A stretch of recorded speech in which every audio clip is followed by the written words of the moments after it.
கன்னியாகுமரி மாவட்டம் சின்னமூட்டம் பகுதியில் படகு கட்டும் தளத்தில் நிறுத்தி வைக்கப்பட்டிருந்த புதிய விசைப்படகு தீப்பிடித்து முற்றிலும் எரிந்து சேதமானது.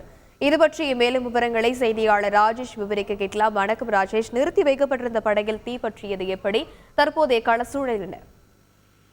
வணக்கம். அதாவது பாத்தீங்கன்னா கன்னியாகுமரி சின்னமூட்டம் மீன்பிடி துறைமுகத்துக்குள்ள அதுக்கு அருகே தனியாருக்கு சொந்தமான படகு கட்டும் தளம் இயங்கி வருகிறது. அதாவது புதிதாக படகுகளை இங்கு தயார் செய்து மீன்பிடி தொழிலுக்கு பயன்படுத்துவார்கள். அந்த வகையில் பார்ப்போம்னால் கன்னியாகுமரி மாவட்டம் பிள்ளைத்தோப்பு பகுதியை சார்ந்த சுபாஷ் என்ற மீனவர் தனக்கு சொந்தமான ஒரு புதிய படகை கிட்டத்தட்ட 50 லட்சம் ரூபாய் மதிப்புள்ள ஒரு புதிய படகினை தயார் செய்து வருகிறார். தற்போது இன்று காலை சற்று நேரத்துக்கு முன்பாக இந்த படகு தளத்தில் நிறுத்தி வைக்கப்பட்டிருந்த இந்த புதிய படகில் திடீரென தீ விபத்து ஏற்பட்டது. தகவலிருந்து கன்னியாகுமரி தீயணைப்பு நிலையத்திற்கு தகவல் தெரிவிக்கப்பட்டு அங்கிருந்து தீயணைப்பு வீரர்கள் தீயை அணைக்க முயற்சித்தனர். ஆனால் அந்த காற்றின் வேகம் அதிகரிக்க அந்த தீயை அணைக்க முடியாமல் தீயணைப்பு வீரர்கள் திணறினர். முற்றிலுமாக இந்த படகு எரிந்து நாசமாகியுள்ளது. கிட்டத்தட்ட ரூபாய் 50 லட்சம் மதிப்புள்ள இந்த படகு தற்போது எரிந்து முற்றிலுமாக நாசமாகியுள்ளது.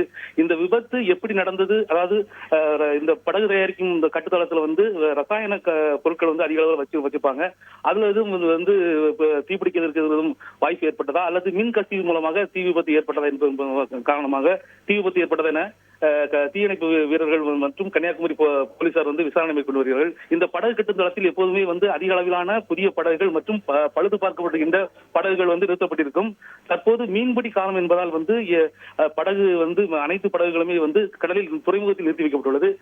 தற்போது இந்த விபத்தானது பெரும் இந்த தொடர்ந்து இந்த விபத்து என்பது பெரும் விபத்தை பேரு விபத்தை தவிர்ப்பதற்காக போலீசார் பணியில் ஈடுபட்டு வருகிறார்கள். தீயணைப்பு வீரர்கள் தீ அணைக்க முயற்சித்தார்கள். அந்த தீ அணைக்க முடியவில்லை. கள நிரம்புவதாக உள்ளது. விரிவான விவரங்களுக்கு நன்றி ராஜேஷ். செய்திகளை உடனுக்குடன் தெரிந்து கொள்ள உடனே சப்ஸ்கிரைப் பண்ணுங்க.